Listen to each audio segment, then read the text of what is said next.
Muhammad Ali, American Champion, by Michael Bergen, illustrated by Brian Bassel.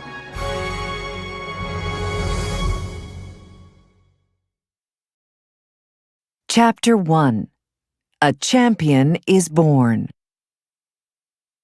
Muhammad Ali was named Cassius Clay when he was born in Louisville, Kentucky in 1942. Each week, Mrs. Clay took Cassius and his brother Rudy to Sunday school. Cassius, tell your daddy what you learned today. That we should always be kind and love everybody. That's right, and you should always be the best at whatever you do. Clay also learned that many white people did not like African Americans. His father talked about prejudice in the world. People may mistreat you because you are black, but always be proud of who you are. I will, Daddy. From an early age, Clay was filled with energy. He loved to talk, and he was always on the move. Come on, I'll race you to the show downtown. After the show, Cassius, look! Someone stole my bike. Clay learned that police officer Joe Martin was training boxers in the theater's basement. I'm gonna whoop whoever stole my bike. You better learn how to fight before you start challenging people who you're gonna whoop. I teach boxing here in the gym. You want to learn? Yes, sir, I do. Clay began training with Martin. After 6 weeks, Clay fought and won his first fight. I'm going to be the champion of the world one day. Then I can buy you a new car and a house and... Well, first you better train some more. You got a long way to go. Clay ran for miles to increase his endurance. He worked in the gym 6 days a week. By age 17, Clay had won several national amateur championships. Got to use my speed. I am the fastest. I've never seen a boxer so fast on his feet, and his hands move like lightning. In 1960, Clay was chosen as a heavyweight boxer for the U.S. team at the Rome Olympics. I'm afraid to fly. You have to get over your fear and get on that plane. If I have to fly, then I'm gonna wear a parachute. In Rome, Clay won his first 3 fights. He then fought for the gold medal. I've got the gold! Back in the United States, Clay recited the first of his many poems. To make America the greatest is my goal. So I beat the Russian, and I beat the Pole, and for the USA, won the Medal of Gold.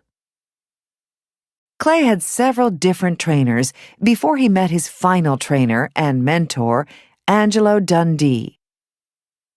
My last trainer told me to slow down in the ring. No, you've got to use your speed, Cassius. That's your greatest skill. Clay became famous for boasting about his skills. This guy must be done. I'll stop him in one. No wonder people call him the Louisville Lip. Clay meant what he said. Entering 1964, he had won 19 professional fights. Give me Liston. I want Liston. Sonny Liston was a powerful boxer and the heavyweight champion of the world. Clay acted even wilder than usual before their 1964 fight. You're too ugly. Round 8 to prove I'm great. You're crazy. You'll go down in 2. Boxing experts thought Clay would lose. Even Clay had his doubts. Oh man, Liston looks strong. Liston's not so tough. In round 7, I can't take any more. I quit. I am the greatest! Clay was now the heavyweight champion of the world. Chapter 2. Champ No More. Among those watching Clay beat Liston was Malcolm X. He belonged to the religious group Nation of Islam. Its leader, 𝕭𝕠𝕝𝕭 believed white people were evil. Prejudice from whites takes away our dignity. I have faced prejudice all my life, Malcolm. Some white Americans feared the group because it was against integration and seemed violent. Clay explained the group's beliefs. Followers of Allah just want to live in peace. In March 1964, Elijah Muhammad gave Clay a new name, Muhammad Ali. Ali's devotion to the Nation of Islam made many people angry.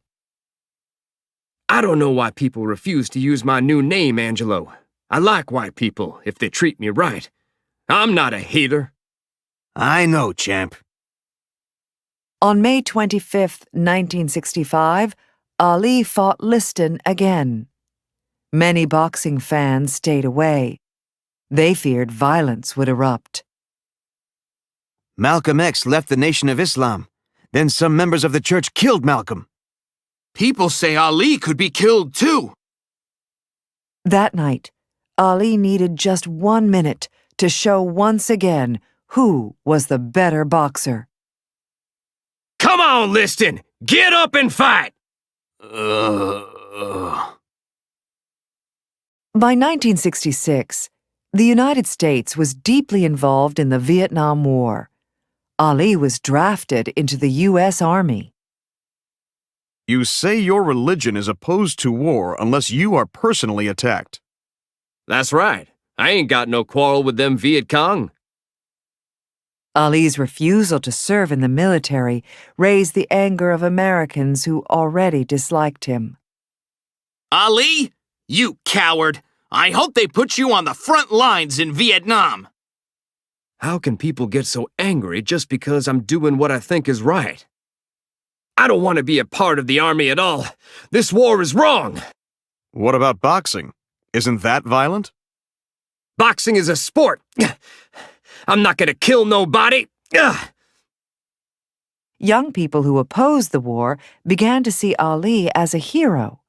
But many Americans, black and white, disagreed with his stand. Ali argued that his religious beliefs should keep him from military service. In 1967, the government rejected Ali's claim. On April 28th, Ali reported to a military base in Houston, Texas. You are here to enter the U.S. military. Step forward as your name is called. Cassius Marcellus Clay. That is not my name. I will not move. Ali was arrested for refusing to enter the army. I'd rather go to prison than fight in a war I believe is wrong. With his refusal to join the military, Ali faced a major loss. The New York State Boxing Commission took away your boxing license and your championship. I can live with that, Angelo. My religion is more important to me than boxing.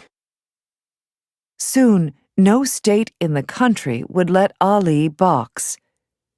Some sports writers and politicians called Ali a traitor. But civil rights leader Martin Luther King Jr. defended Ali. He is giving up fame. He has given up millions of dollars to stand up for his beliefs. On June 20th, 1967, Ali was found guilty of refusing to serve in the U.S. military. The judge handed down his sentence. 5 years in prison and a $10,000 fine. Ali remained free while his lawyers appealed the decision. During that time, he made a movie with another former champion, Rocky Marciano. It's not like a real match, is it? No, but any time in the ring feels good.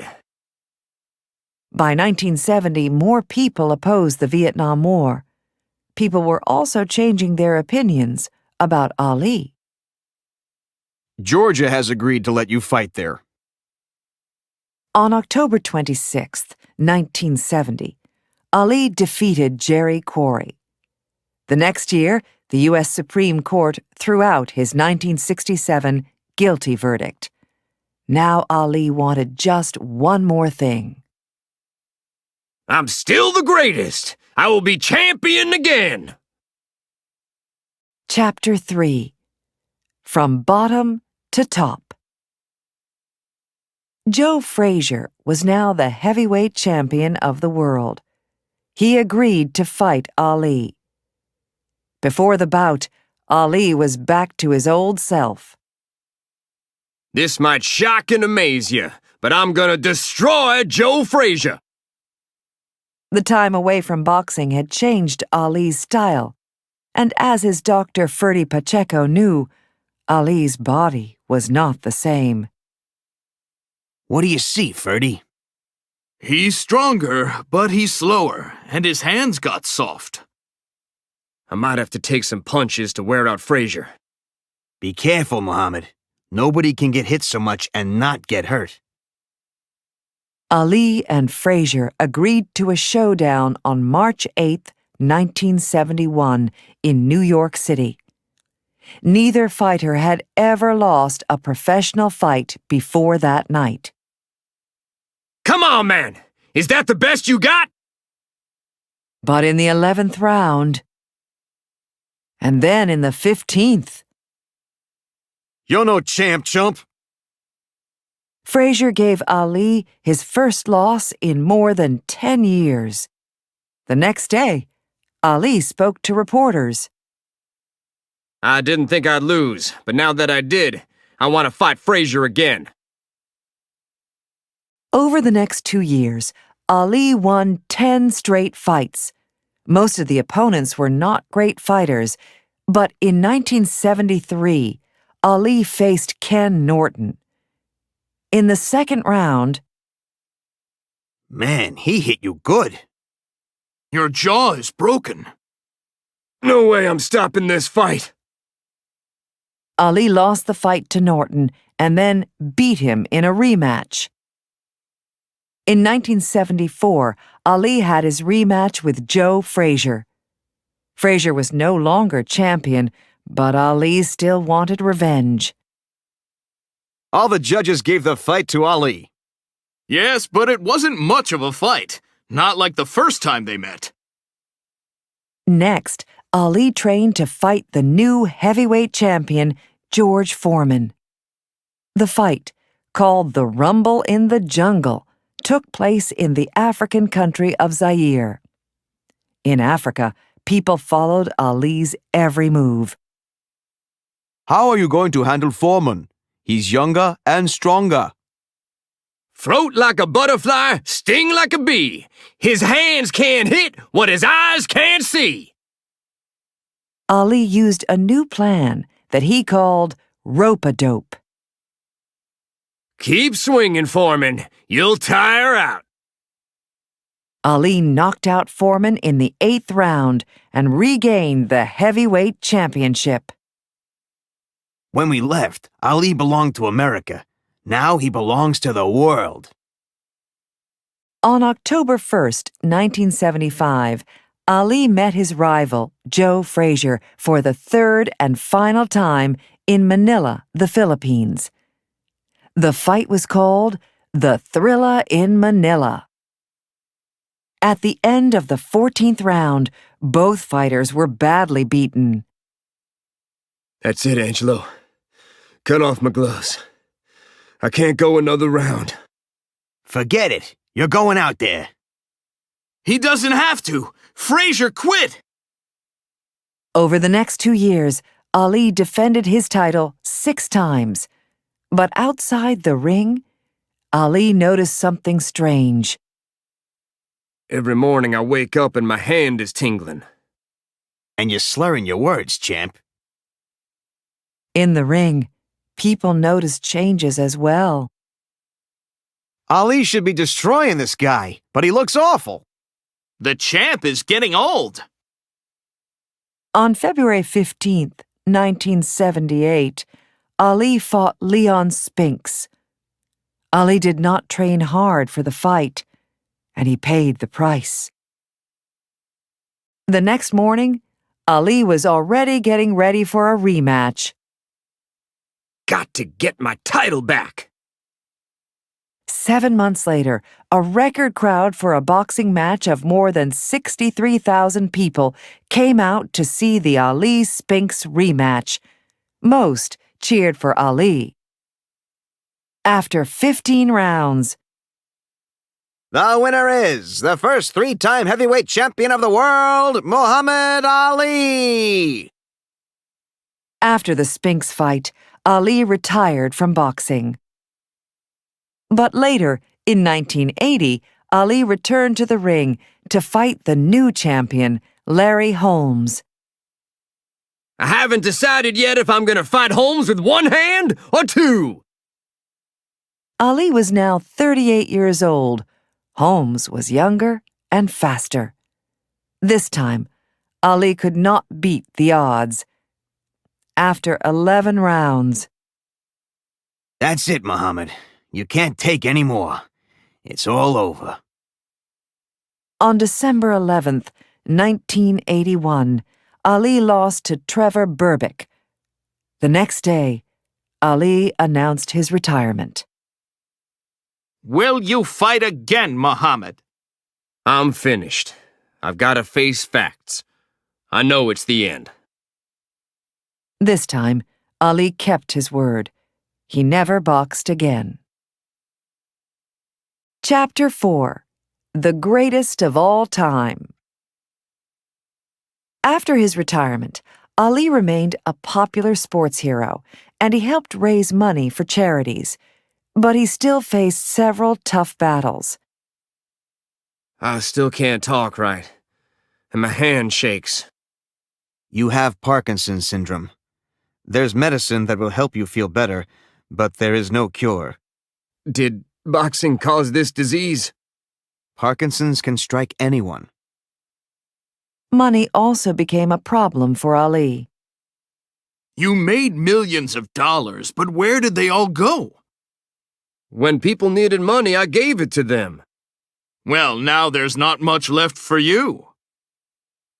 Ali's life took a turn for the better in 1986. He married Lonnie Williams, a woman he had known from his days in Louisville. You shouldn't be working so hard, Muhammad. You need to take better care of yourself. I'm not going to let this illness slow me down, Lonnie. Into the 1990s, Ali's health grew worse. When in public, he rarely spoke, but Ali still took time for his fans. Thanks, champ. Ali also grew deeply religious. No longer a member of the Nation of Islam, Ali remained a Muslim. He prayed 5 times a day and read the Islamic holy book, the Quran. Ali traveled all over the world to help others. In 1990, Ali convinced Iraq's government to release some American hostages. Thank you for helping secure our release, Muhammad. How can we ever thank you? It's enough to see that you are safe. In 1996, Ali was asked to light the Olympic flame at the Summer Games in Atlanta, Georgia. Can't do it. The Parkinson's is bad. But this is where the world thanks you for all that you've done. The crowd didn't know who would light the flame until Ali stepped out of the shadows at the Olympic Stadium. People erupted in cheers when Ali appeared. In 1998, the United Nations named Ali a messenger of peace. 4 years later, he visited Afghanistan. Because of his illness, Ali had trouble speaking. Here is a message from Mr. Ali. You are the life and soul of Afghanistan. Despite his illness, Ali travels more than 200 days a year. He also donates artwork and autographs for charities to sell. What are you drawing? That's Frazier, and that's me. Now my life is really starting. Muhammad Ali used his boxing skills to win fame. But what matters most to him is making people happy and sharing his faith. To people around the world, he will always be the greatest of all time.